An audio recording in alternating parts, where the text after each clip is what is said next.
ओम शांति। क्रांति है पुकारती, तू सो रहा जवान है। क्रांति है पुकारती, तू सो रहा जवान है। क्रांति की तू आन है, क्रांति की तू शान है। क्रांति का सपूत है, तू सो रहा जवान है। देश में है त्राही त्राही, सुन रहा है तू पड़ा। दीन की कराह आग, सुन रहा है तू पड़ा। गाँव गाँव भय अशांति, उठ रहा तूफान है। कौन है जो दौड़ दौड़ गाँव गाँव जाएगा, रक्त क्रांति के जहर से देश को बचाएगा। तेरे बल पर अब भी देख देश को गुमान है। करवटे बदल नहीं तू, अब तो आंखें खोल दे। तू निकल और एक बार इनकलाब बोल दे। तेरे दम से यह जमीन और आसमान है।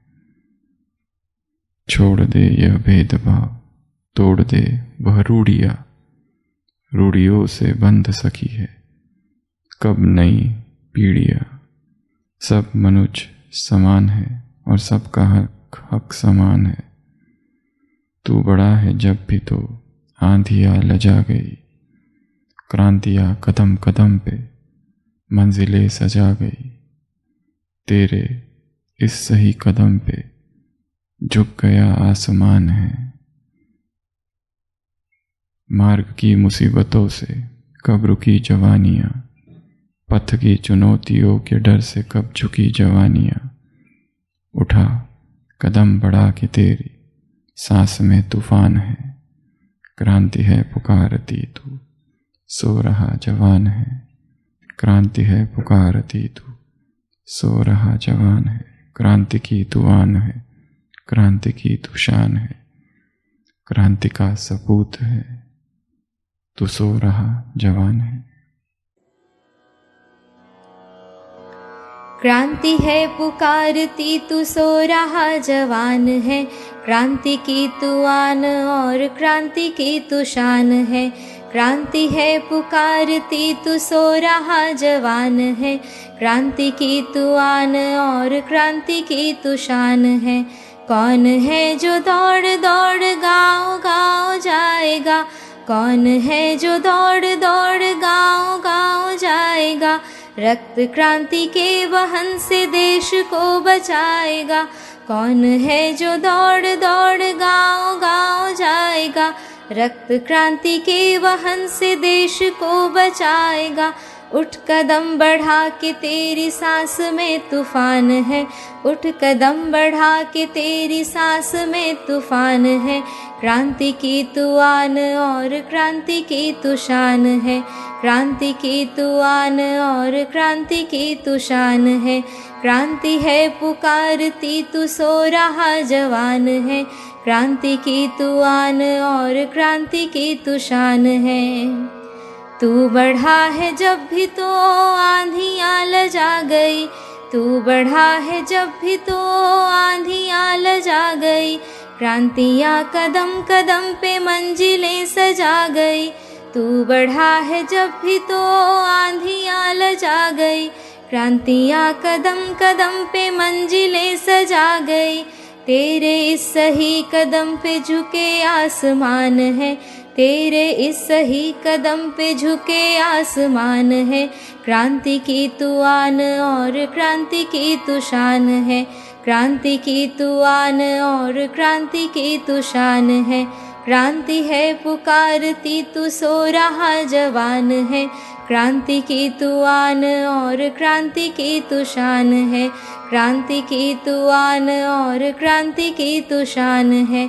क्रांति की तू आन और क्रांति की तू शान है।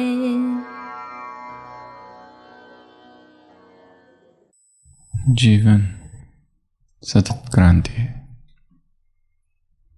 क्रांति कोई घटना नहीं जो हुई और चली गई। क्रांति निरंतर है। क्रांति अर्थात परिवर्तन।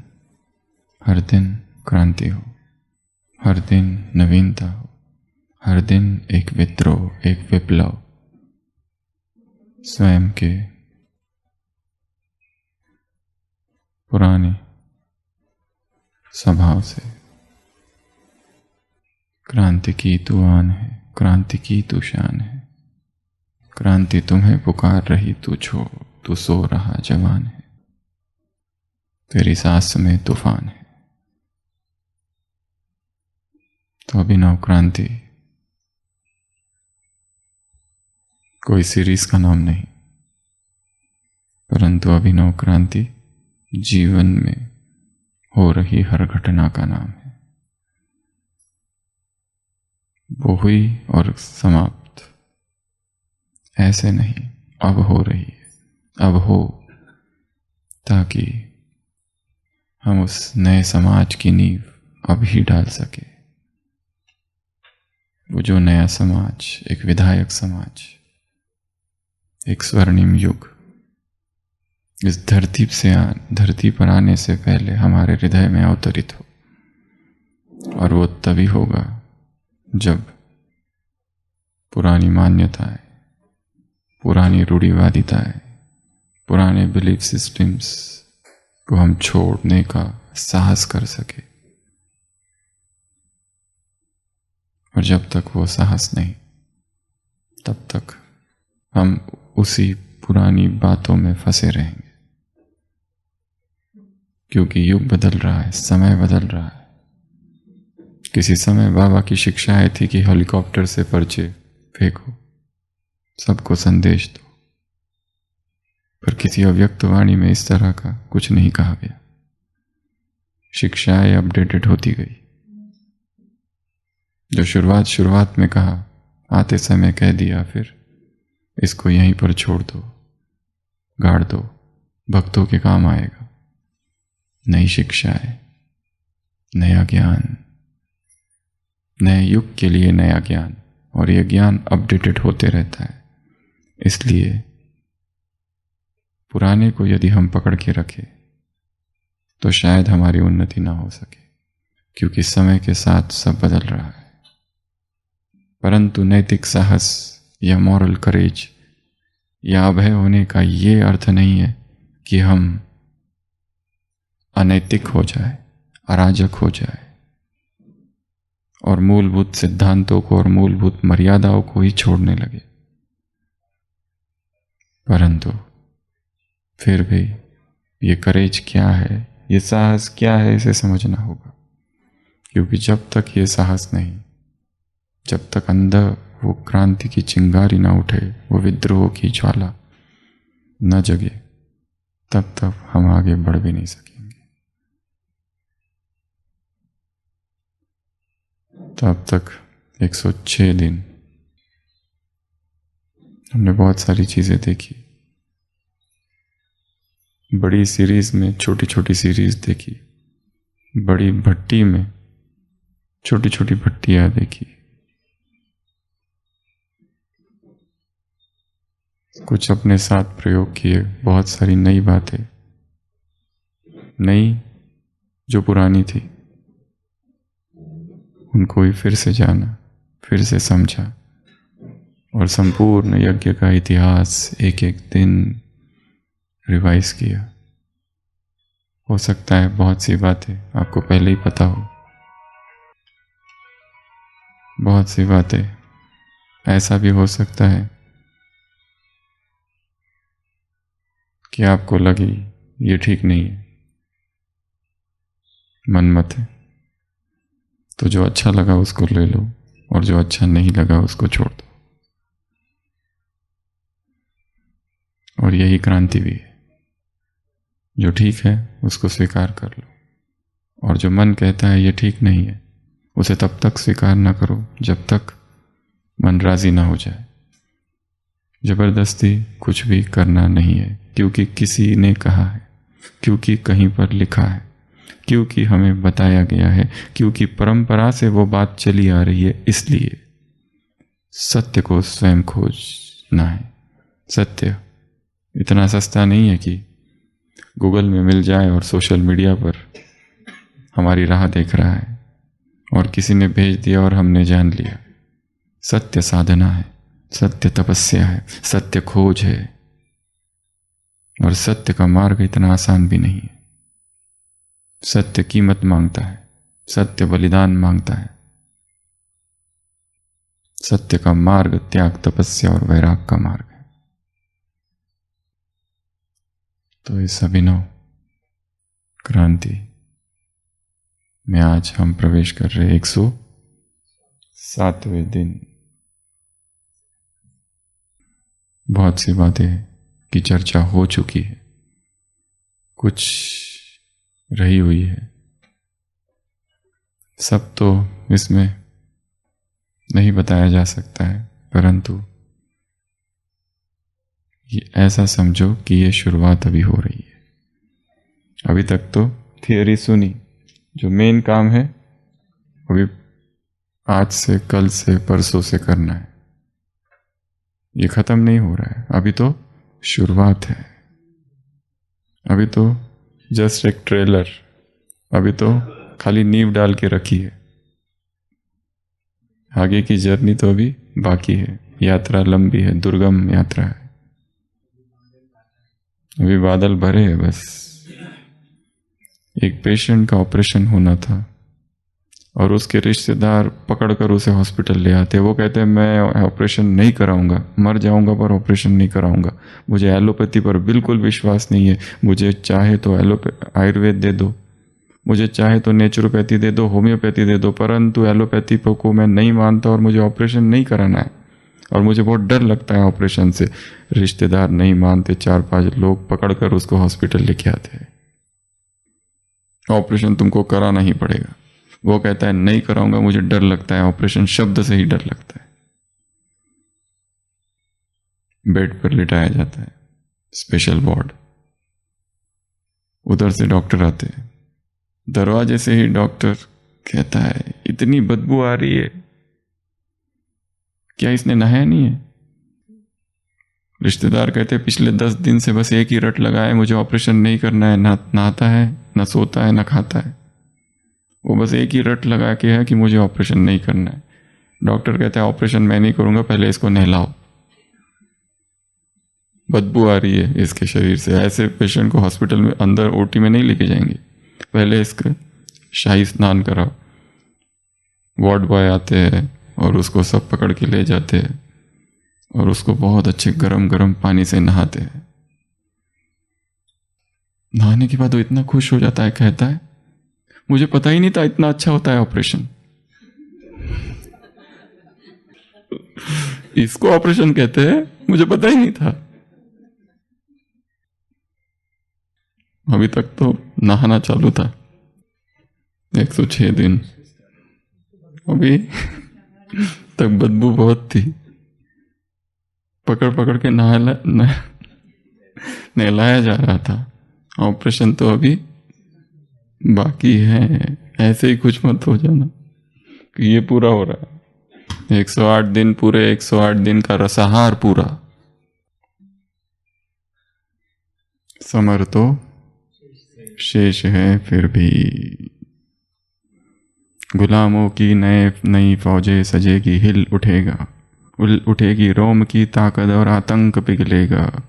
महल बरसाएगा फिर धूल में मिल जाएगा, गतिरोध टूटेगा, महाविद्रोह उठेगा। कम्युनाड पेरिस के उठेंगे हर नगर में, अवरोरा जलप्रोत से फिर तोप गरजेंगे। लतीनी अमेरिका, एशिया में, अफ्रीका में क्रांतियों के रक्तवर्णी मेघ बरसेंगे। न उनकी जीत अंतिम है, न अपनी हार अंतिम है। उठो ओ नौजवानों, इनकलाबों के नए संस्करण गढ़ने का समय फिर आ रहा, कि जीवन को चटक गुलनार करने का समय फिर आ रहा। हर शहर से एक शिकागो उठ खड़ा हो, सोच के आगे बढ़े हम। मई दिवस बन जाए हर दिन साल का, यह सोच तैयारी करने लगे हम फिर। सुनो इतिहास कहता है, पराजय झेल कर ही क्रांतियाँ परवान चढ़ती है। नया इतिहास बनता है, अंधेरा आज सच का आज गहरा है। श्रमिक जन मुक्त होंगे एक दिन निश्चित, समय का ज्ञान कहता है। सजेंगे फिर नए लश्कर, मचेगा रण महाविशन। उठो शिल्पियों, नवयुद्ध के उपकरण गढ़ने का समय फिर आ रहा, कि जीवन को चटक गुलनार करने का समय फिर आ रहा। अभी तो समर बाकी है। पराजय हुई होगी शायद कई बार इन 106 दिनों में, परंतु पराजय झेल कर ही क्रांतियां परवान चढ़ती है, नया इतिहास बनता है। उठो संग्रामियों जागो, उठो हो नौजवानों, उठो ओ सर्जको, कि नवयुद्ध के उपकरण गढ़ने का समय फिर आ रहा। तो क्रांति की श्रृंखला में सेकंड लास्ट डे बहुत सारा परिवर्तन हुआ है, हो रहा है ब्राह्मण समाज में। जो पहले हम ये कहते थे ये बाबा का बनाया हुआ सिस्टम है, इसे ऐसे ही चलाना है, अभी उस सिस्टम में बहुत सारा परिवर्तन आ रहा है। और इसीलिए 2007 से 22 तक का ये समय है, इसको नाम क्या दिया गया? The shift. बहुत सारी बातों में चेंज। और ये जो शिफ्ट है ये इसीलिए है, इसलिए नहीं कि कुछ तो नया है, वही ओरिजिनल, काम तो वही है जो पुराना है। आत्माभिमानी बनना, सारा ज्ञान एक ही वाक्य में, आत्मा समझकर बाप को याद करना। इस एक वाक्य की सार्थकता या प्रैक्टिकल में लाने के लिए इतने सालों का ये ज्ञान है, इतनी साकार मुरलियाँ, इतनी अव्यक्त वाणियाँ और इतना तप परिश्रम तपस्या हम कर रहे। सुबह सुबह उठते अमृत वेला, इतनी तपस्या, सुबह सुबह चिंतन करते, मुरलियाँ सुनते, भोजन का कितना परहेज रखते, उन बाहर के लोगों के हाथ का नहीं खाते, प्याज लहसुन नॉनवेज ये सब छोड़ रखा है जो पहले लेते थे। दिन भर में कितना ध्यान रखते हैं कि हमारी वजह से किसी को दुख ना हो। नुमा शाम का योग करते, किताबें पढ़ते हैं, चार्ट लिखते हैं, इतना सारा परिश्रम करने के बाद भी कहीं कहीं हमने ढील दे रखी है, और उस ढील की वजह से वो नहीं हो पा रहा जो होना चाहिए था। इसीलिए द शिफ्ट करना तो मूलभूत वही है।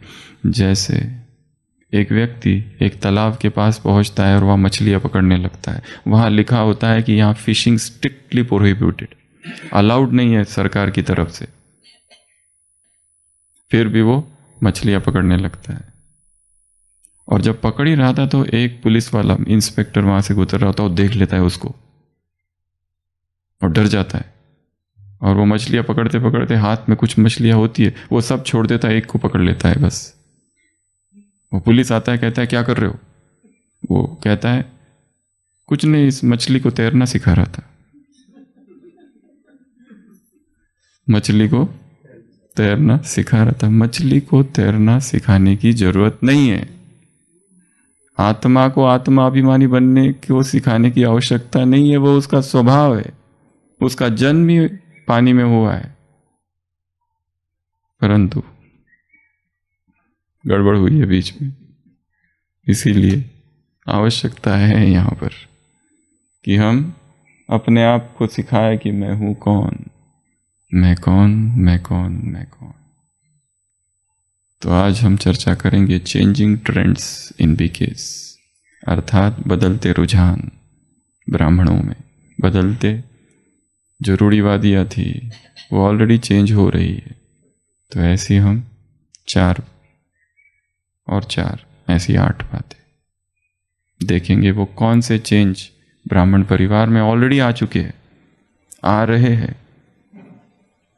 और आगे के समय में और तेजी से आएंगे, बहुत तेजी से। वो शरीर संबंधित है, स्वास्थ्य संबंधित है, ज्ञान संबंधित, कुछ मतांतर जो भीतर है उसके संबंधित। तो ऐसी बहुत से चेंजेस ऑलरेडी आ रहे हैं। तो ऐसी कुछ बातें आज हम देखेंगे। इससे पहले कि कल हम इस भट्टी की समाप्ति करें, कुछ चेंजेस हमें अपने अंदर लाने हैं। सबसे पहला, साइलेंट भट्टियाँ।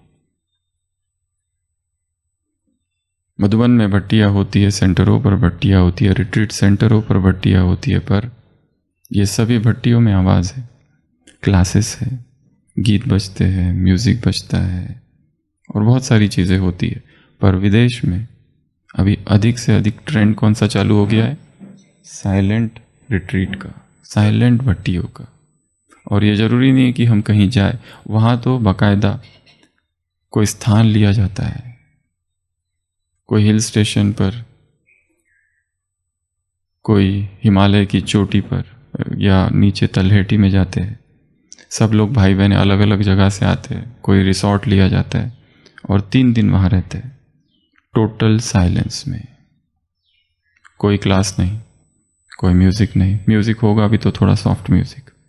सुबह से लेकर रात तक एकांत में सभी बैठकर योग करते हैं। तो अभी धीरे धीरे ये ट्रेंड बढ़ता जाएगा भारत में भी। विदेश में तो चालू हो चुका है। भारत की भट्टियाँ आवाज़ भरी भट्टियाँ है। भट्टियाँ यहाँ हो रही है मधुबन में, पर भाई बहनें मिलते हैं मार्केट में, घूम रहे हैं, या फिर साइट सीइंग चालू है। भट्टी अर्थात टोटल लॉकडाउन, भट्टी अर्थात मोबाइल स्विच ऑफ। यहाँ तो भट्टी की क्लासेस में भी मोबाइल बजते रहते। ये किस तरह की भट्टी है? भट्टी अर्थात संसार से डिस्कनेक्ट टोटल, कम से कम 3 दिनों के लिए। आत्माओं से वो भी नहीं हो पाता। मोबाइल चालू रहते हैं, बजते रहते हैं, संसार से कनेक्शन चालू रहता है। कैंपस भट्टी के 3 नियम होते हैं। पहला, जो हर भट्टी में हम बताते हैं और सबको बताया भी जाता है, mobile switch off. Switch off, हाथ शरीर इलेक्ट्रॉनिक्स टच ही ना करे। ये तो सबसे, अगर ये नहीं किया तो बस वो भट्टी में आना केवल एक मनोरंजन हो सकता है। थोड़ी बहुत यादें, भोजन बहुत अच्छा था, क्लासेस बहुत अच्छी थी, ये सब कह के वहाँ सेंटरों पर जाकर सनली पर बैठकर अपना अनुभव सुना के फुल स्टॉप। आप कुछ नहीं करने आगे, जो चल रहा था वही चलने दो, वही जीवनचर्या। दूसरा नियम होता है आपस में बातचीत बंद। पर सब जगह देखा जाता है कि आपस में बातचीत चालू है। आपस में बात करते करते तपस्या कैसे की जा सकती है? असंभव, इम्पॉसिबल। और तीसरा, जहां भट्टी कर रहे हो उस कैंपस से एक कदम भी बाहर नहीं रखना। ये 3 चीजें तब होगी तभी भट्टी होगी, अन्यथा वो कुछ और हो रहा है। 3 बौद्ध सन्यासी घूमते घूमते, परिभ्रमण करते करते, परिव्राजक है, सन्यासी है, घूम रहे, श्रीलंका पहुंचते हैं। कभी दिखता है किसान है और अभी बारिश चालू होने वाली है। वो सोचते क्यों ना एक ही स्थान पर रुक जाए 3 मास के लिए, अच्छी तपस्या होगी, अच्छी साधना होगी, और रुक जाते हैं तीनों एक ही स्थान पर। वो जो मालिक होता है खेत का, किसान, वो तो उनका स्वागत करता है, कहता है, उनसे वो कहते हैं कि क्या हम रुक सकते हैं? वो तो कहता है, धन्य भाग मेरे कि आप जैसे योगी पुरुष मेरे खेत में रुके। वो उनको एक कमरा दे देता है, अलग अलग 3 कमरे, और कहता है आप रुको, आपका सब कुछ मैं करूँगा, भोजन जो भी देना है सब कुछ, आपको कहीं जाने की ज़रूरत नहीं। 3 मास पूरे होते, तीनों की बहुत अच्छी साधना हुई। तीनों आपस में बैठ के बातें करते, बताओ बनते कैसी रही साधना? पहला कहते हैं मेरी बहुत अच्छी साधना हुई, बहुत अच्छी। मैंने अपने मन को इस गांव के बाहर कहीं जाने ही नहीं दिया। अर्थात जहां पर भी मन गया, जो यहां आने से पहले जो कुछ हमने देखा था, बस इससे बाहर कहीं नहीं गया, वो उतना ही घूमा। दूसरा को पूछते तुम्हारी साधना कैसी हो? वो कहता है मेरी साधना तो बहुत अच्छी हो, मैंने इस कमरे के बाहर अपने मन को जाने ही नहीं दिया। दादी जानकी ने 40 दिन तक एक ही कमरे में बैठ के साधना की थी, एक ही कमरे में, निकले ही नहीं बाहर। उस दिन सुनाया था क्लास में। और बाबा रोज आके दादी को दृष्टि देते थे मधुबन में। तीसरे को पूछा जाता है बोलो तुम्हारी साधना कैसी रही? वो कहता है मैंने अपने मन को इस शरीर से बाहर ही नहीं जाने दिया, सुबह से लेकर शाम तक बौद्ध साधना, आंखें बंद, बस शरीर, इससे बाहर उसको निकलने ही नहीं दिया। ये है तप। इसके अतिरिक्त यदि कुछ कर रहे हैं, अमृत वेले से पहले भी बातें चलती, अमृत वेला हो गया उसके बाद भी सीढ़ियां उतरते उतरते बातें चल रही, ये तपस्या नहीं, आडंबर है। तो में, बदलते रुझान में सबसे पहला है साइलेंट रिट्रीट। और वेट नहीं करना है कि साइलेंट रिट्रीट कहीं हो और हमें बुलाया जाए और हम रजिस्ट्रेशन करें और हम जाएंगे और वहाँ बैठेंगे और क्लासेस सुनेंगे और बहुत नोट्स निकालेंगे। अपनी साइलेंट रिट्रीट खुद निर्माण करनी है। स्वरचित भट्टी, खुद ही निर्माण करो कि आज मेरा मौन का दिन है, आज मेरी रिट्रीट है 6 घंटे की। पूरा दिन नहीं कर सकते क्योंकि सेवाएं है। 6 घंटा, 3 घंटे की, 1 घंटे की। पर अब ये नया रुझान, ये नयापन लाना है स्वयं में। First. Second, research and study. Foreign में बीके भाई बहने बहुत सारा रिसर्च कर रहे हैं, हर चीज़ का रिसर्च कर रहे हैं, हिस्ट्री का रिसर्च कर रहे हैं, यज्ञ का इतिहास कैसा था, क्योंकि बहुत सारे नए रिकॉर्ड्स मिले, उसमें कुछ नई नई बातें पता चली और गहराई से इस यज्ञ के प्रति प्यार हो। हर चीज़ का रिसर्च ओरिएंटेड रहना है। कोई भी चीज़ ऐसे ही स्वीकार नहीं कर लेना, ये ऐसा करो, ऐसा होना चाहिए। क्यों माने, क्यों स्वीकार करें? अपने मन को एनालिटिकल बनाना है, तर्कपूर्ण, तर्क से सोचना है हर चीज़ के बारे में।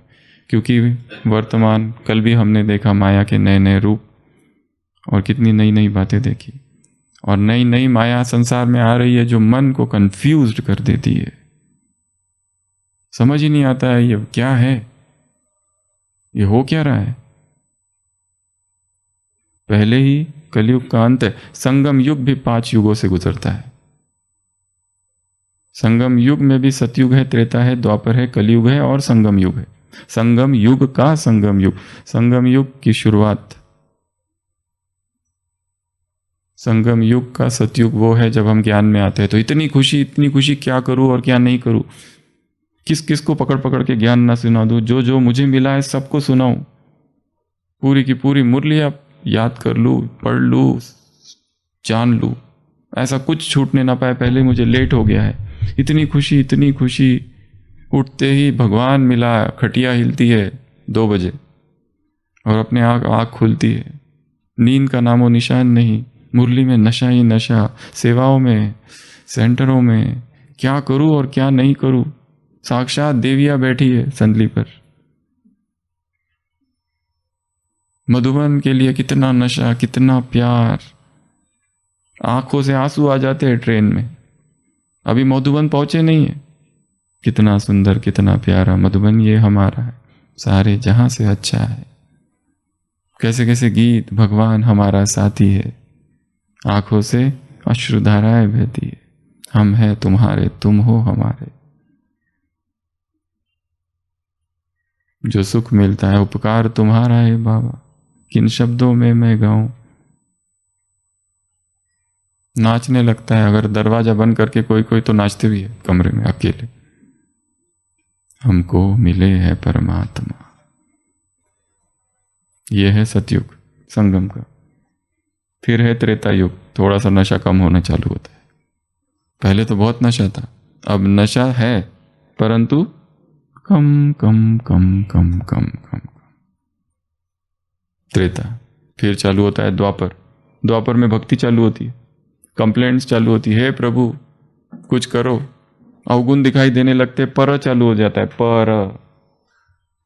पर चिंतन, पर दर्शन, पर दोष, पर मत, और फिर अपनी कंप्लेंट्स ले लेके भक्ति। द्वापर से भक्ति चालू होती है ना। संगम युग में भी द्वापर की भक्ति, अर्थात अपने सीनियर्स के पास अपनी अपनी कंप्लेंट्स लेकर पहुंचते हैं। दादी ये भाई को ठीक करो, ये ठीक नहीं है। कंप्लेंट्स ही कंप्लेंट्स। ये है द्वापर युग। कौन सा द्वापर युग? संगम युग का द्वापर युग। संगम युग का द्वापर युग, जहां पर चालू हो गया है, अवगुण देखना चालू हो गया है, दोष देखना चालू हो गया, नुक्ताचीनी करने लगे हैं। ये सब कुछ चालू हो गया है संगम युग पर, द्वापर में।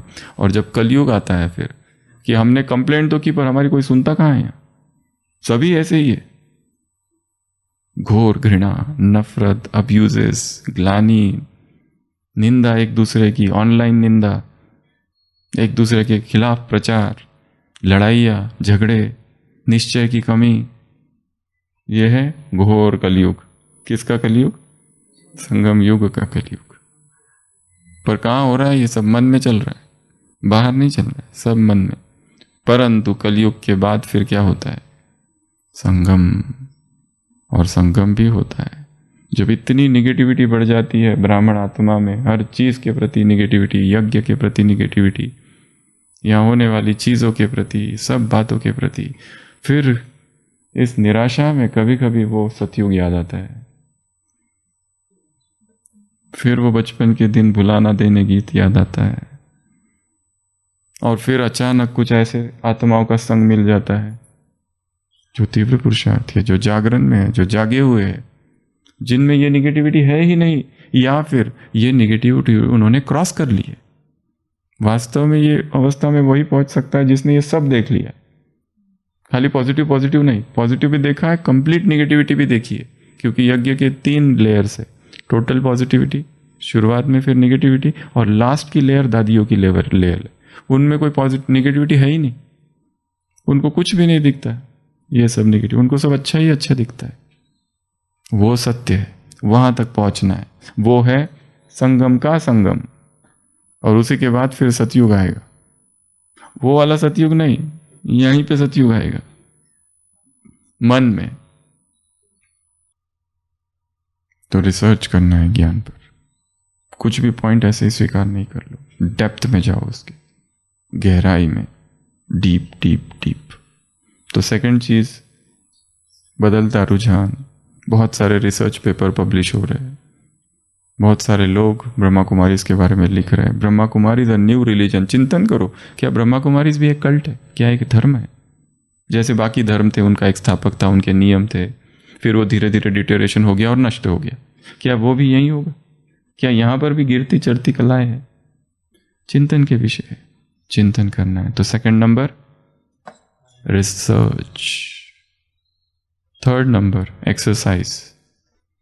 ब्राह्मणों के बढ़ते वजन शरीर के, अभी तक केवल ज्ञान ज्ञान ज्ञान, योग योग योग, व्यायाम, शरीर की तरफ ध्यान कम है ब्राह्मणों का। पर बाबा के जीवन को देखो तो बाबा खुद एक्टिव स्पोर्ट्समैन है, सब कुछ हल्के फुल्के है और ऊर्जा से भरे हुए। और वर्तमान ब्राह्मण भारी भारी है, चर्बी से भरे हुए। एक्सरसाइज, शारीरिक व्यायाम, ये बदलता रुझान, ये बदलता ट्रेंड है, और इसकी अवेयरनेस काफ़ी बढ़ गई है। अवेयर है सब लोग, ऐसे ही कुछ भी नहीं खा लेते, सोचते कितनी कैलोरीज जाएगी, कैलोरीज कॉन्शियस, कैलोरी कॉन्शियस होते। अरे ये तो नहीं खाऊंगा, इसमें 300 कैलोरी, इसमें 400 कैलोरी, थोड़ा तो खा लो, नहीं नहीं नहीं इसमें कैलोरी ज़्यादा है। ये चलो यहाँ तक भी आए तो भी ठीक है, क्योंकि इतना फ्रिक्वेंटली हार्ट अटैक्स हो रहे हैं। Heart attack, angiography, stent, bypass, जवान। तो अभी इसकी बहुत आवश्यकता है। शरीर को हिलाना है, हर जॉइंट एक चक्र है, एक एक जॉइंट को हिलाना है। एनर्जी जो है ना, उसको energy loves to move, energy को मूवमेंट पसंद है। अगर वैसे ही रखोगे तो शरीर स्टिफ हो जाता है, कड़क हो जाता है। 24 घंटों में एक बार, चाहे एक्सरसाइज, बॉडी बिल्डिंग वाली एक्सरसाइज, जिम वाली एक्सरसाइज, या योगासन वाली, फ्लेक्सिबिलिटी, जो कर सके करो। वॉकिंग, जॉगिंग, रनिंग, स्विमिंग, कुछ भी, प्राणायाम, ये सारी चीज़ें वर्तमान समय बहुत आवश्यक है। ये है थर्ड पॉइंट। फोर्थ, वीगनिज्म इन बीकेस। वीगन अर्थात वो लोग जो दूध और दूध से बनी हुई कोई भी चीज़ नहीं लेते। ये ट्रेंड बीकेएस में अभी बहुत ज़्यादा बढ़ रहा है। विदेश में ग्रुप्स बने हुए वीगन्स इन बीकेएस। क्यों? इसको बहुत अच्छे से और गहराई से समझना है, क्योंकि जब भी इस पर चर्चा की जाती है हम कहते हैं ये बाबा का सिस्टम है, दिस इज़ बाबा सिस्टम। पर इसमें बहुत से प्रॉब्लम्स है। क्या? क्योंकि बहुत सारे आर्टिकल्स है, बहुत, इसको एक किसी लेखक ने कहा ये स्पिरिचुअल लेजीनेस है। एक तरफ तो हमारे जीवन का लक्ष्य है बीके का सोल कॉन्शियसनेस, हाईएस्ट प्योरिटी। हम चाहते हैं कि हमारी की वजह से कोई भी हिंसा ना हो, हमारी वजह से ना दुख दो ना दुख लो। ये मुरलियों की टीचिंग्स है, ये हमको सिखाया जाता है। पर जब जानवरों की बात आती है तो हम वो उसको कहाँ तक सीमित रखते हैं? हमारे ज्ञान में जानवरों का क्या स्थान है? हम कहते हैं कि मनुष्य आत्मा जानवरों की आत्मा में नहीं जाती। एक तो ये पॉइंट बताया जाता है। दूसरा हम बताते हैं कि हम उसको मारते नहीं हैं, हम नॉनवेज नहीं खाते। ये पॉइंट हम जोर से बताते हैं, अच्छे से बताते हैं। बट यदि अहिंसा की फिलॉसफी को देखो तो मीट, मटन, एग और मिल्क, ये तीनों भी जानवरों से आ रहा है और ये जानवर हमारे लिए नहीं बना रहे। ना दूध हमारे लिए बन रहा है जानवरों का, ना अंडे हमारे लिए बन रहे हैं, ना तो मटन मीट हमारे लिए बन रहा है। ये उनके अपने अपने वो जो मिल्क जो बनता है वो मनुष्य ही एकमात्र है जो किसी दूसरे की माँ का दूध पीता है, और कोई भी प्राणी किसी माँ का दूध नहीं पीता। एक निर्धारित और व्यक्ति पीते ही रहता है और बीमार पड़ते रहता है। हरित क्रांति इसको कहते हैं, मिल्क रिवॉल्यूशन जो आया भारत में 13 जनवरी 1971, तीनों ने मिलके जो अमूल, जिसको कहते हैं फ्लड ऑपरेशन, हरित क्रांति आई। भारत ने यूएस को, श्वेत क्रांति, यूएस को ओवरटेक कर लिया मिल्क प्रोडक्शन में। वो तब हम समय था। पर अब जो जानवरों के साथ हो रहा है वो यदि देखो कि जो दूध का प्याला तुम्हारे सामने आ रहा है उसमें कितनी हिंसा और कितनी काम वासना भरी हुई है, तो कभी पीने की हिम्मत नहीं करेंगे। और इतना पुरुषार्थ कर रहे, अमृत वेला उठ रहे, सब कुछ कर रहे और फिर दूध पी रहे। सारी मेहनत बफेलो गया किधर? पानी में। एनिमल्स हमारे नहीं है। एनिमल्स का इस सृष्टि चक्र में, इस ड्रामा में अपना एक रोल है। सतयुग में वो हमारे साथ आएंगे, हमारे प्रयोग के लिए नहीं हो, हमारे यूज के लिए नहीं हो। हम क्या क्या कर रहे हैं उसको? हम ना तो उनको अपने भोजन के लिए, अपने ड्रिंक के लिए, अपने कपड़ों के लिए, अपने एंटरटेनमेंट के लिए और अपने एक्सपेरिमेंटेशन के लिए यूज नहीं कर सकते। हमने जानवरों को अपने एक्सपेरिमेंटेशन के लिए यूज किया है लैब में, हमने जानवरों को एंटरटेनमेंट के लिए सर्कस में यूज किया है, हमने जानवरों को अपने कपड़ों के लिए, चमड़ी, जूते कौन से पहनते हैं? लेदर। बैग कौन सी पहनते हैं? लेदर। लेते हैं लेदर की बैग। जो भी लेदर रिलेटेड चीजें सब जानवरों से आ रहा है, वो हमारा उसमें हिंसा समाई हुई है। ड्रिंक, फूड के लिए तो हमने मना कर दिया कि नहीं भाई, हम नहीं खाते ये सब मीट मटन नॉनवेज, हम खाते ही नहीं। और हमें बड़ा अहंकार है कि हम वेजिटेरियन है और हम इसके हाथ का नहीं खाते और उसके हाथ का नहीं खाते। Shame on this false vegetarianism, ऐसा कोई कहता है। ये सब नहीं खाते पर बाकी क्या कर रहे हो? बाबा father of all human souls, Brahma Baba father of all souls. ये हमको जो शिक्षा दी गई, सुख लो सुख दो, इसमें ये सारी शिक्षाएं टूट रही है।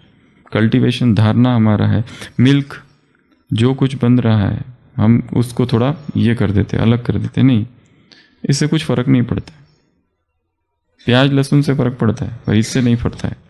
और जिस तरह का दूध अभी बन रहा है और जिस प्रोसेस से बना जाता है और जानवरों को साथ जो कुछ होता है उसमें हिंसा के अतिरिक्त तो कुछ भी समाया नहीं है। फोर्सफुली पकड़ा जाता है, उनको इंजेक्शंस लगाए जाते हैं, इम्प्रेग्नेट कराया जाता है, गर्भवती बनाया जाता है, उस गायों को इंजेक्ट किया जाता है, फिर उनको फिर पूरी एग्जॉस्ट हो गई, फिर से इंजेक्ट किया जाता है, इम्प्रेग्नेट, आर्टिफिशियल प्रेगनेंसी उन जानवरों को, उससे वो दूध निकलता है। उनको कितना मारा जाता है, ये तो बहुत बड़ा विषय है।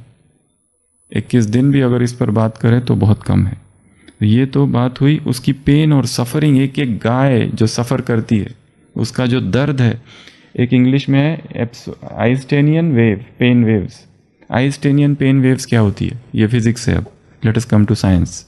आइंस्टाइनियन पेन वेव, कहीं भूकंप आता है, ऐसे ही भूकंप नहीं आता है। जिन एरिया में जानवरों को तड़पाया जाता है, मारा जाता है, बलि चढ़ाई जाती है, उनकी जो आह है, उनकी जो कराह है, वो जो दर्द के संवेदना है, जो वाइब्रेशन से एटमॉस्फेयर में जाते हैं और वहाँ पर उस टेक्टोनिक फील्ड में, उस अर्थ प्लेट्स में चेंजेस होते हैं, वहाँ अर्थक्वेक्स होते हैं। ये अपने आप में एक थियरी है, जो रिसर्च करना चाहते हैं वो कर सकते हैं इसके ऊपर। और उसका जो स्लॉटर है, हम एक कहते हैं कि हम तो उसको मारते नहीं है, मारते तो नहीं है पर उसका दूध तो ले रहे। उसका दूध तुम्हारे लिए कभी था ही नहीं, उसका उसके अपने बछड़ों के लिए है। दूध के लिए उनको पाला जाता है, काम पूरा हो गया तो मार दिया जाता है। अब आते हैं मेडिकल टीचिंग्स क्या कहती है? Doctor B.M. हेगड़े, ये है पद्म भूषण 2010 के। उनका क्या कहना है दूध के विषय में? वो कहते हैं milk industry is called in India it's a health hazard है। हमारे शरीर में ऐसा कोई एंजाइम ही नहीं है कि दूध को पचा सके। इसके लिए अधिकतर बीमारियां जो उत्पन्न हो रही है दूध से उत्पन्न हो रही है। इन एनिमल, वो लिखते हैं कि we humans do not have any enzymes to digest milk from foreign sources after we wean away from them from our mother's milk। एक निर्धारित आयु तक हमें दूध की ज़रूरत है जो हमारी माँ से हमको मिलता है बचपन में, वो पूरा हो गया, उसके बाद आवश्यकता नहीं है, क्योंकि उसमें एलर्जेंस होते हैं। और सबसे बड़ी स्टडी जो हुई है दूध पर, जिसके बाद में बीकेज में रिवॉल्यूशन आया, दूध के विषय में क्रांति आई कि इसको अवॉइड करना था, वो थी किताब द चाइना स्टडी। और जो मेडिकल में सबसे फेमस जर्नल है मेडिकल फील्ड में, new England journal of medicine, उसमें भी 2010 में सारे डाउट्स अलग कर दिए जब उसमें मल्टी सेंट्रिक पब्लिश स्टडी हुई और ये बताया गया कि ह्यूमन सिस्टम में जो भी मिल्क डाला जाता है उसमें एलर्जेंस है, एलर्जी। कई सारे लोग हैं जिनका पेट कभी ठीक ही नहीं हुआ है, हमेशा लूज मोशन होते रहता है, कुछ भी खाया तो जाना पड़ता है। जैसे ही हमारी अपनी लास्ट 10 ईयर्स की हॉस्पिटल की प्रैक्टिस से यहाँ की, हमने देखा जिनका दूध छुड़वाया उनकी बहुत सारी एलर्जेंस ख़त्म हो गए, उनका पेट ठीक हो गया, उनकी बीमारियाँ ठीक हो गई। पर हमारे नस नस में यही भरा है कि दूध पियो ताकि शक्ति मिलेगी, दूध पियो ताकि हड्डियाँ मजबूत होगी। ह्यूमन पैनक्रियाटिक सेल्स जो दूध पीने वाले हैं, अधिक से अधिक कैंसर की बीमारियाँ उनमें पाई जाती है। जो दूध पीने वाले जो डोमेस्टिक कैट्स एंड डॉग्स है, जो पालतू कुत्ते और बिल्लियाँ है जिसको हम ज़बरदस्ती दूध पिलाते, वो उनके जो भाई बहनें हैं जो जंगल में रहते, उनसे इनकी ग्रोथ कम होती है। दूसरा, कार्सिनोजेनिक पोटेंशियल बहुत ज़्यादा है कैंसर। ब्राह्मण कहीं बाहर का खाते नहीं, नॉनवेज नहीं खाते, फिर भी कितने सारे ब्राह्मण हैं, दिन ब दिन पता चलता है इसको कैंसर डिटेक्ट हुआ। अभी एक भाई बहन जी का फ़ोन आया कि उसका कैंसर डिटेक्ट हो गया, रिपोर्ट भेज रही हो। रिपोर्ट भेजा, देखा लीवर कैंसर पर पूरे शरीर में फैल गया। हमने कहा क्या करना है? तो बहन जी ने कहा हम देखते हैं अभी क्या कर रहे हैं, डॉक्टर ने तो ऐसा कहा वैसा कहा। हमने कहा यहाँ भेज दो। यहाँ भेजने का चल रहा था, या फिर कहीं नेचर क्यूर सेंटर पे जाने का सोच रहा था वो भाई, और अभी कल परसों ही फ़ोन आया, उसने शरीर छोड़ दिया। कुमार, कोई भी व्यसन नहीं आज तक, कभी भी नहीं। और हमारी जो गट इम्यूनिटी है वो डेवलप ही नहीं होती है। वो इतने भारी प्रोटीन्स होते हैं उसमें, केसिन वे प्रोटीन्स होते हैं दूध में, वो जैसे ही हम खाते, पूरा पनीर खा लो, अगले शाम को भूख ही नहीं लगती है। लगती है? खा लो, पूरा ब्लॉक कब्ज। फिर कुछ है जैसे गोट मिल्क, बकरी का, वो माना जाता है सबसे कम एंटीजेनिक है, पर है तो वो हिंसा वाला भाग तो वहाँ पर भी आएगा। मेडिकल की दृष्टि से हाँ ठीक है, गोट वाला ले लो। कई लोग कहते हैं क्योंकि सबसे कम बीमारियाँ, एंटीजेंस कम है, बाकी सभी प्रोटीन्स में, ये मिल्क में एंटीजेंस बहुत है। ये बहुत सारी चीज़ें, एंटीबॉडीज़, क्लैमर, फिलॉसफी और क्रूएल्टी उसके साथ एसोसिएटेड बहुत सारी चीज़ें हैं, वो अभी हम नहीं पढ़ेंगे। मैड काउ डिजीजेस, ऐसी कई सारी बीमारी है। टीबी, वो जो दूध होता है उसका। फिर भी हम दूध की क्या क्या चीज़ें बनाते हैं, लिस्ट निकालो दूध की बनी हुई चीज़ें, पनीर, चीज़, पेड़ा, सारे। दूध को हम किसके साथ जोड़ते हैं? अनाज के साथ। मोस्ट डेंजरस कॉम्बिनेशन, दूध, अनाज और चीनी, बीमारी निश्चित है। खीर, रबड़ी, घी, आइसक्रीम्स, कितनी सारी आइसक्रीम। ब्राह्मण तो बाहर की भी आइसक्रीम खाते हैं, कहते हैं ये मशीन मेड है। चिल्ड, चिलैक्स, रिलैक्स हो जा, थोड़ा ये खा लो। इन सब में हिंसा समाई हुई है। और एक, दूध काम विकार से भी जुड़ा हुआ है। वो पत्नी होती है ना, पति को दूध देती है ग्लास शादी के बाद। हाँ, 40 साल पहले का जो दूध था शायद अच्छा होगा, 50 साल पहले का अलग था, पर वर्तमान में जो दूध है, मिल्क इंडस्ट्री में जाओ, बहुत बड़ी इंडस्ट्री है। देखो वहाँ पे जानवरों को कैसे घसीट के लेके जाते हैं, कैसे पकड़ा जाता है, उसके पैर, जबरदस्ती दूध इंजेक्शंस दिए जाते हैं, मशीन लगाते हैं और दूध खींचा जाता है, और वो खून पूरा, उसका कोई किसी को कुछ नहीं है। मर जाती है तो मर गई, उसको डाल दिया और ट्रक में भर के ले गए और फेंक दिया। जो हिंसा है उसके साथ हो जाती है। वो वीडियोस अगर देखोगे तो दूध उठा के फेंक दोगे, कभी पियोगे नहीं। कत्ल कर देते हैं जो दूध नहीं देती है। मिल्क हमारा आहार नहीं है। ये तो हमने 3-4 ही बातें कही, इस पर कम से कम 100 से ज़्यादा पॉइंट्स है। ये एक भी पॉइंट पूरी यहाँ कवर नहीं की क्योंकि हमें दूसरी पॉइंट्स कवर करनी है। दही छाछ कम एंटीजेनिक है, परंतु हिंसा वाला पॉइंट तो वहाँ पर भी आएगा। वो जो भी दूध से निकला है, डेयरी, इसके लिए पूरी विश्व भर में ये ट्रेंड अभी चालू हो गया, वीगनिज्म, वीगन वीगन वीगन, अहिंसक। इसके मीटिंग्स होती है, ग्रुप्स बने हुए हैं, बीकेएस में भी। हमको याद है 2014 में हमने एक व्हाट्सएप का ग्रुप बनाया था जिसमें बहुत सारे भाई बहनें ऐड हो गए थे, विदेश के भी। यहाँ पर पार्टियाँ की थी, वीगन पार्टी, और बहुत खुश होते थे कि हम वो सब नहीं लेते। और ये बहुत ज़रूरी भी है इस समय। लेना है तो नट मिल्क लो, बादाम का मिल्क बनाओ, सोयाबीन, सोया मिल्क, मूंगफली, ये इसका बनाओ। अगर इतना ही दूध का शौक है, दूध के बिना रह ही नहीं सकते। एक भाई का अनुभव है, उसमें लिखा है कि मेरा जन्म भी ऐसे परिवार में हुआ था कि जहाँ दूध ही दूध था। मैं बचपन में दूध डायरेक्ट गाय को ये मुंह लगा के पीता था। इतना मेरी पालना 60 वर्ष तक दूध से हुई है। एक वीडियो है जिसमें वो लिखता है 50, उसकी उम्र है 53, उसने 53 पॉइंट्स लिखे दूध के, कितने नुकसान है। मैं जीवन भर सफ़र करता रहा, जीवन भर मुझे खांसी चलती रही, फिर भी मुझे समझ ही नहीं आया ये हो क्यों रहा। इतने डॉक्टर्स बदले, सारी सब किया और दूध पीते रहा। अब समझ में आया, उसने 63 के से भी ज़्यादा पॉइंट्स लिखे। चाहो तो हम ग्रुप में डाल देंगे वो पूरा एक पॉइंट, 63 पॉइंट्स अगेंस्ट मिल्क।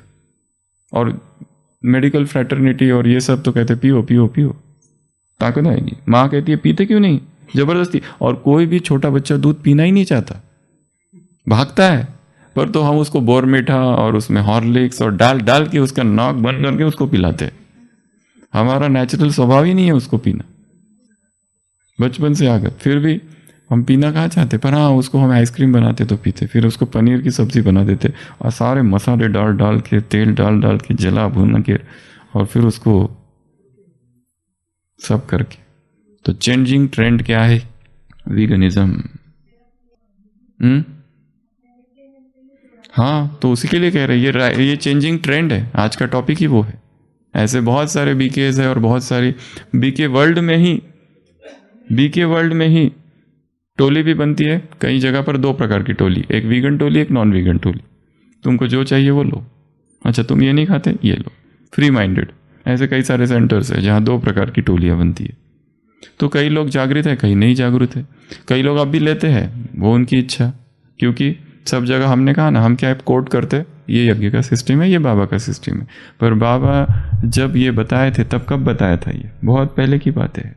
और जैसे वर्तमान समय को देखते हुए सारा चेंजेस हो रहे हैं, सब कुछ चेंज हो रहा है। वो बहुत सारी बातें जो है अपडेटेड हो रही है अभी कोविड, पोस्ट कोविड के बाद। तो कोविड के पहले जैसे हमने कहा था, एक भाई पूछ रहा था क्या ब्राह्मणों को भी कोविड हो सकता है? ब्राह्मण बाबा के बच्चे, और कितने खाली हो गए ब्राह्मण परिवार कोविड में, बाबा के बच्चों को। हमारे यहाँ हम रोज 50-60 पेशेंट्स देखते हैं, सब बाबा के ही बच्चे आते, शुगर 300 और 400, और कहते कुछ लेने नहीं, बाबा देख लेगा, बाबा सब करता है। बाबा ने ये कहा है, बाबा ने क्या सिखाया है, ये परख शक्ति तुम में होनी चाहिए, क्या खाना है क्या नहीं खाना है। शुगर का पेशेंट है, 400 शुगर चल रहा है और भोग है और खा रहे भोग, तो बाबा क्या कहेंगे, बच्चा तुमने ब्रह्मा भोजन स्वीकार किया, बाप बहुत खुश है, वाह बच्चे वाह, ऐसे बोलेगा भगवान?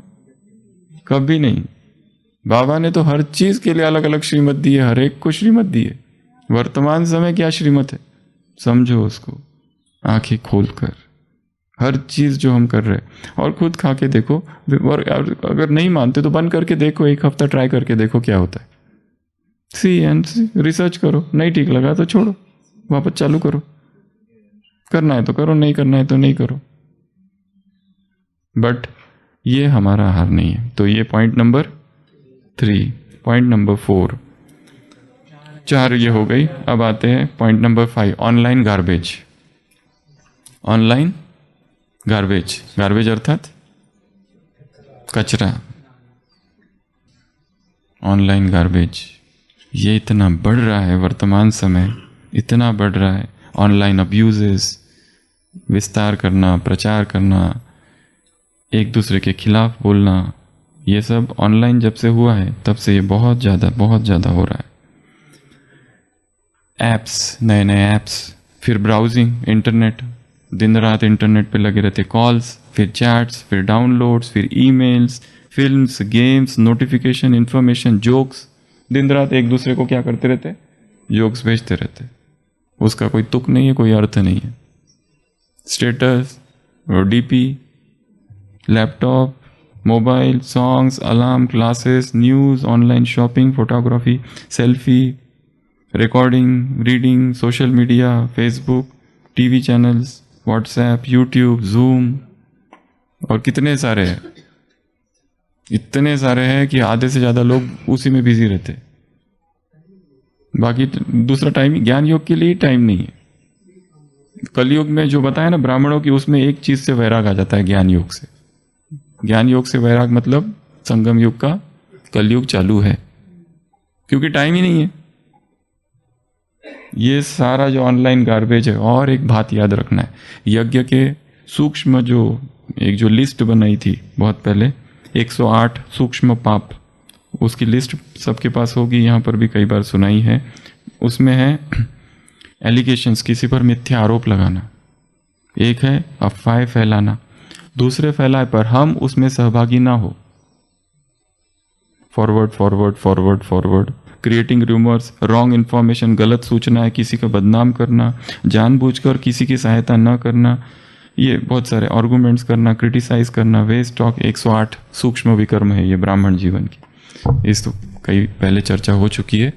तो जितना हो सके काम से काम रखना है। बस क्लास सुनने के लिए जा रहे, क्लास सुन लिया, पूरा हो गया, वापस आ जाओ। और क्लास सुनने के लिए यूट्यूब और ये सब बहुत सारी चीज़ें हैं, परंतु इसमें टू मच में जो भी जाएगा वो फंस जाएगा और आवश्यकता ही नहीं है इसकी। और मानो कि बहुत सुखी हो जाओगे, बहुत सुखी हो जाओगे, नींद भी अच्छी आएगी। और जितना हो सके सब डिसेबल करके रखो। हमने खुद 2 साल हो गए यूट्यूब डिसेबल कर रखा है, देखा ही नहीं। और कब देखते हैं? यदि कोई कुछ भेजता है और कुछ देखना है ज्ञान रिलेटेड और बहुत आवश्यक है, उसको खोलते हैं गूगल में जाके, वो ऐप में नहीं, वो तो बंद, देखना ही नहीं है उसको। क्योंकि सबसे बड़ी माया वर्तमान में चल रही है यूट्यूब। डिसेबल, जरूरत नहीं है उसकी, बंद कर दो उसको। और बाकी ये इतना सारा फेसबुक और क्या क्या चला रखते हैं, इंस्टाग्राम, फेसबुक, सब से निकल जाओ बाहर, सबसे बाहर आ जाओ। ये सब वेस्ट ऑफ टाइम है, बस व्यर्थ है। हाँ, कोई ज्ञान योग करते रहता है, पर वो ज्ञान योग के आधार पर की आड़ में दूसरी चीजें करते रहता है, सब व्यर्थ है उसमें। मीडिया जो है पूरा कचरे से भरा हुआ। किसी ने चित्र भेजा था ऐसा, 4 बॉक्स, ये व्यक्ति अपना कचरा इधर दीवार से इधर डाल रहा है, ये इधर से डाल रहा है, ये इधर डाल रहा है, ये वापस इधर डाल रहा है। This is WhatsApp. दीवार है, एक अपना कचरा उधर डालता है, वो उधर का कचरा उधर डालता है, कचरे एक दूसरे के ऊपर डाल रहे हैं। ऑनलाइन अब्यूजेस, ऑनलाइन लड़ाइयाँ पहले कुरुक्षेत्र के मैदान में होती थी, अभी सोशल मीडिया पे लड़ाइयाँ चालू है। वो उसके बारे में कुछ भेजता है, वो ये भेजता है, वो भेजता है, व्यर्थ। तो ऑनलाइन ट्रेंड है, धीरे धीरे इन सब से बाहर निकलते जाओ। सेवा का बहुत अच्छा साधन है, माना, पर जो सेवा हमें ही डिस्टर्ब कर रही है उससे क्या फायदा? हम डिस्टर्ब हो रहे हैं। लोग किस में लगे हुए? लाइक्स, कमेंट्स, और क्या रहता है? सब्सक्राइब। हमारे इतने सब्सक्राइबर, हमारे उतने फॉलोअर, हमारे ऐसे फॉलोअर। हैक हो जाता है तो रोते हैं। जैसे बच्चा मर गया ना, मेरा अपना बच्चा मर गया, और अगर चैनल को ये कर दिया, किसी ने स्ट्राइक दे दिया, उतना पीड़ा यहाँ होती है। इतने जो अपलोड किए थे सब गया एक रातों में। पासवर्ड भूल जाता है तो पता नहीं, जैसे महाप्रलय आ जाता है, कितना दुख होता है। ये सब माया का क्षेत्र है। नेक्स्ट,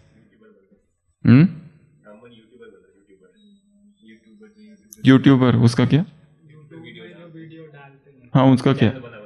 चैनल बना के नया चैनल्स, और उसमें ये वो क्या, वो एडवर्टाइजमेंट, मोनेटाइजेशन, पैसा, वो पैसे कमाने का साधन बना रखा है। नेक्स्ट, छठवा, फैमिलियरिटी। ब्राह्मण परिवार में देखा गया है मेल्स फीमेल्स के आकर्षण, बीकेस में कमी नहीं है। Because falling in love with each other, getting married and giving up the ज्ञान छोड़ देते, शादी कर लेते, ज्ञान छोड़ देते, प्यार हो जाता है एक दूसरे से। इसका बीज क्या है? फैमिलियरिटी। काम से काम रखो बस, ये अच्छा लगा, वो अच्छा लगा, ठीक है, रखो अपने पास। इसकी याद आ रही है, उसकी याद आ रही है, बाप को छोड़ के ब्राह्मण परिवार के भाई बहनों की याद आ रही है। दादी क्या कहती थी, ना मुझे कोई याद करे ना मैं किसको याद करूं। ये जो बढ़ती हुई फैमिलियरिटी है, इसको रोकना है। और फैमिलियरिटी क्यों है? क्योंकि अंदर खालीपन है। एक कमरे में 4 घंटा रुकने को बोलो तो रुक नहीं सकते, बेचैनी होती है। किससे बात करनी है? फोन पे कुछ करना है, phone talks, video calls, private chats, encryption, ये सब क्या है? क्यों चाहिए? किस लिए चाहिए? ये सब फैमिलियरिटी बढ़ाने के साधन है। तो चेंजिंग ट्रेंड में फैमिलियरिटी को कम करते जाओ, कम से कम बस। और 7वां, सेरेमोनियल्स, रिचुअल्स। हम एक सेंटर पर गए थे, भट्टी चालू हो रही, बहन जी आए, एक फूल दिया, भट्टी चालू करो, और कुछ नहीं। बेस्ट, सबसे बेस्ट। विदेश में प्रोग्राम होता है, एक टेबल, उसमें एक बेडशीट डाल दी, प्रोग्राम चालू।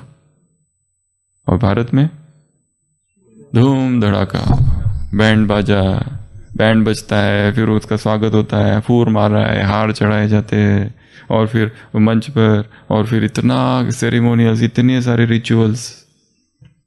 एक जगह तो हम गए थे, भाषण हमारा बोलने के लिए बोला था, 40 घंटे का टाइम था। वो जो 40 मिनट, सॉरी, जो इंट्रोडक्शन देने वाली बहन थी, वही 20 मिनट तो उसने इसमें घुस गई इस 40 मिनट में। हमने कहा बाकी का भी आप ही कर दो। वो इंट्रोडक्शन देना था हमारा, दे रही है खुद का कि उसने क्या क्या किया है। हमने कहा ये भी ठीक है, चलने दो। इतने सेरेमोनियल, फिर उसने बोल दिया, फिर दूसरे आए, फिर उन्होंने बोला, फिर तीसरे आए, फिर वो बोला। सेरेमोनियल्स टू मच नहीं हो। जरूरी है जहाँ जहाँ जरूरी है, जैसे बाहर के लोग हम बुलाते हैं, जो चीफ गेस्ट है, उनका सत्कार सम्मान करने की आवश्यकता है, पर टू मच ये हार, इधर टोप, ये वो, ये कोई सेंटर्स पर सम्मान, हाँ सम्मान सत्कार थोड़ा किया, वो आवश्यक है, क्योंकि अतिथि देवो भव। इतने दूर से आ रहे, किसी दूसरे देश से इस देश में आ रहे, सेंटर पर पहली बार कोई मधुबन निवासी आ रहा है, तो बहनों को भी खुशी होती है और हमको भी खुशी होती है कि कितना प्यार है, आपस में प्रेम है वो परिवार का। तो प्यार भारी पड़ता है। अच्छा, तो वो भी जरूरी है, पर टू मच इसमें तो ये कम हो जाए, कम से कम ये सारी सेरेमोनियल्स को धीरे धीरे कम जितना हो सके कर सके। टू मच में आना नहीं है, और एकदम जीरो भी नहीं करना है, आवश्यक है। रूखा सूखा ना लगे एकदम ही। पर दिवाली, अब फेस्टिवल्स को ले लो सारे, कितना खर्चा करते होंगे ब्राह्मण फटाकों में। बाबा ने कहा है फटाके फोड़ो, 1 लाख 2 लाख तो ऐसे ही चले जाते हैं। एक पैसा यहाँ आ रहा है, उधर माता किसी सेवा केंद्र पर महीने में 2 रुपए डालती है, उसमें रोज का 1 आना बचाती है और उस गुल्लक में डालती है सेंटर के, और वो भेजती है किस भाव से, ये मधुबन जाएगा, बाबा के यज्ञ में जाएगा, सेंटर पर जाएगा। और ब्राह्मण पटाखे यूज करते। होली बाबा ने तो स्ट्रिक्टली मना किया है, फिर भी कलर पूरा, बर्थडे इतना होली मनाते हैं। हमने 10 बकेट पानी एक दूसरे पर उड़ाया आज, खुशी खुशी से बताते। और वो रंग और वो केमिकल्स है, वो भी मत भूलो, हेल्थ केमिकल्स है वो सारे जो लगते हैं। हमारी ये होली तो है ही नहीं। होली पर कितनी मुरलियाँ चली, कोई एक मुरली बताओ कि जिसमें बाबा ने कहा जाओ के एक दूसरे को काला काला रंग लगाओ, काला पीला नीला, कभी नहीं। होली, बाकी सारे फेस्टिवल्स, कोई भी फेस्टिवल ले लो, न्यू ईयर ले लो, हम भी अगर संसार के धूम धड़ाके वाले रात भर 12 बजे गीत बजाते रहे, आत्माभिमानी स्थिति और नयापन कहाँ है उसमें? वही हम भी कर रहे हैं, वही संसार का सब कुछ, इतना बड़ा केक और उसमें इतना पैसा खर्च, वही सारे बर्थडे सेलिब्रेशंस जो संसार के लोग कर रहे हैं। अभी कल परसों ही मुरली थी ना, कैंसिल कर दो, कैंसिल कर दो, मुरली थी अभी अभी। फिर भी हम कहते जैसे हमने सुना ही नहीं। क्या क्या कहा? हमको पता ही नहीं। हमारे कोई कोई पेशेंट है, सिलेक्टिव हियरिंग होती है, वो पेशेंट के रिश्तेदार कहते हैं ये जो है ना हमारे दादा, उनको अपने काम की बात सुनाई देती है बस, बाकी काम दूसरी बातें सुनाई नहीं देती है। पैसों की कोई बात हो एकदम तुरंत सुन लेते, बाकी चीजें उनको कितने भी बोलो, कान में बोलो, फिर भी नहीं सुनते। सिलेक्टिव हियरिंग, बस बाबा की वो बातें निकालना बिल्कुल, कि जिसमें बाबा ने ये सब कहा है और ये भी बातें कही है वो छोड़ देते। ये अगर कहा है तो वो भी कहा है, फिर दोनों को देखो। खाओ पियो मौज कहो कहा है, तो एक तरफ तुम वनवाह में वो ये भी कहा है, तुमको ये सब शौक नहीं होना चाहिए ये भी कहा है, सब कुछ कहा है। लास्ट पॉइंट, मनी माइंडेडनेस, 8वां, पैसा पैसा पैसा। एक कारण इस यज्ञ से बाहर जाने का पैसा भी है। उस दिन 21 कारण सुनाए थे भागंती के, उसकी उस दिन की क्लास में 21 कारण। एक कारण है पैसा। जब बहुत पैसा ऐसी चीज है ना, कितना भी मिल जाए पेट नहीं भरता इससे, और चाहिए और चाहिए। बाबा एक झाड़ी लगा दो बस पैसे का, जिसमें रोज नोट निकले, सेवा में काम ले। अब और कहने के लिए सेवा में, शुभ भावना बाबा की यज्ञ में लगाना। और उस पैसों के पीछे न ज्ञान है न योग है। रात को 12 बजे आ रहे ड्यूटी से, कैसे होगा ज्ञान योग? तो ऐसी ये 8 बातें थी। पहला बताया साइलेंट रिट्रीट करनी है। अभी आवाज बहुत कर लिया, क्लास सुनना सुनाना बहुत है। क्या कर रहे हो? इसकी क्लास उसकी क्लास। अरे शिव बाबा कहाँ गया? शिव बाबा है ही नहीं, बस क्लासेस है, बाढ़ आ चुकी है। नेक्स्ट, रिसर्च करना है अपना। तीसरा, एक्सरसाइज को अपने दिनचर्या में लाना है। चौथा, दूध और दूध से बनी हुई सारी चीजें, सारा डेयरी जीरो। धीरे धीरे जो नहीं कर सकते वो नट मिल्क्स में जाओ, बादाम का दूध, इसका दूध, सोया का दूध, नारियल का दूध बनाओ, बहुत मजा आएगा। ये करके देखो, सोया सब कुछ। पर वो वाला जो है, और जो नहीं मानते वो पहले डेयरी इंडस्ट्रीज विजिट करो, जहाँ गायों से दूध बनता है, उनको जाके एक बार देख के आओ उनकी दशा, कैसे इंजेक्शन देते हैं और कैसे पकड़ पकड़ के उनको मारा जाता है। तो पता चलेगा कि हम इतना बाबा की याद में जो खा रहे हैं उसमें वो भी जुड़ा हुआ है। हाँ, वो एक कहा जा सकता है जिनमें हिंसा कम से कम है। परंतु फिर भी एक प्रश्न तो फिर भी रहता है, उनका दूध उनके बछड़ों के लिए। वो अगर उनसे पूछो कि क्या ये हमारे लिए, वो मना कर देगी। और दूसरा, हेल्थ रिलेटेड देखो, एंटीजेंस है, कैंसर, कितनी सारी, बहुत हेवी है वो डाइजेशन के लिए। और गाय का बछड़ा कैसे उछल, क्योंकि उसमें पूरा एनिमल, ह्यूमन ब्रेस्ट मिल्क और उनका, इसका भी चार्ट है, प्रोटीन्स उसमें कितना है, सब कुछ हेवी हेवी है उसमें, बहुत हेवी है। ह्यूमन बॉडी उसको है ही नहीं, ह्यूमन बॉडी के लिए वो मिल्क।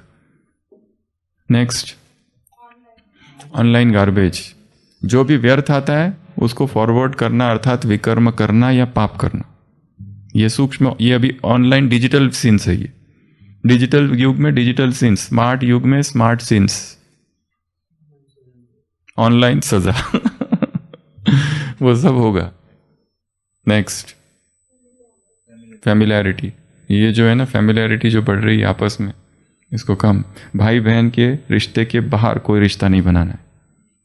बीकेज अर्थात भाई बहन, और उसमें भी, इसमें भी माया है, भाई भाई, और उसके भी ऊपर आत्मा आत्मा, बस। नेक्स्ट, सेरेमोनियल्स और रिचुअल्स। और लास्ट, मनी माइंडेड, पैसा पैसा पैसा पैसा पैसा, दिन रात पैसा। ये से तो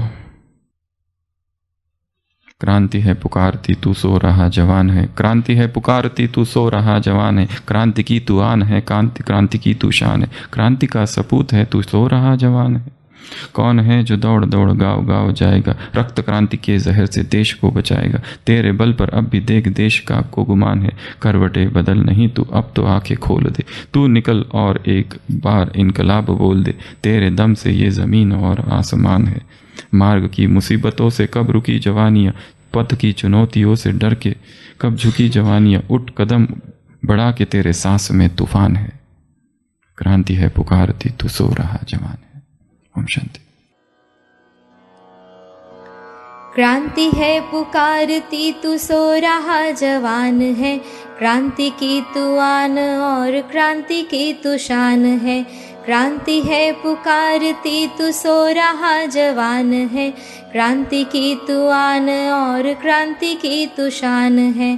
कौन है जो दौड़ दौड़ गाँव गाँव जाएगा, कौन है जो दौड़ दौड़ गाँव गाँव जाएगा। रक्त क्रांति के वहन से देश को बचाएगा। कौन है जो दौड़ दौड़ गाँव गाँव जाएगा, रक्त क्रांति के वहन से देश को बचाएगा। उठ कदम बढ़ा के तेरी सांस में तूफान है, उठ कदम बढ़ा के तेरी सांस में तूफान है। क्रांति की तू आन और क्रांति की तू शान है, क्रांति की तू आन और क्रांति की तू शान है। क्रांति है पुकारती तू सो रहा जवान है, क्रांति की तू आन और क्रांति की तू शान है। तू बढ़ा है जब भी तो आंधियाँ लजा गई, तू बढ़ा है जब भी तो आंधियाँ लजा गई। क्रांतियाँ कदम कदम पे मंजिलें सजा गई, तू बढ़ा है जब भी तो आंधियाँ लजा गई। क्रांतियाँ कदम कदम पे मंजिलें सजा गई। तेरे इस सही कदम पे झुके आसमान है, तेरे इस सही कदम पे झुके आसमान है। क्रांति की तू आन और क्रांति की तू शान है, क्रांति की तू आन और क्रांति की तू शान है। क्रांति है पुकारती तू सो रहा जवान है, क्रांति की तू आन और क्रांति की तू शान है। क्रांति की तू आन और क्रांति की तू शान है, क्रांति की तू आन और क्रांति की तू शान है।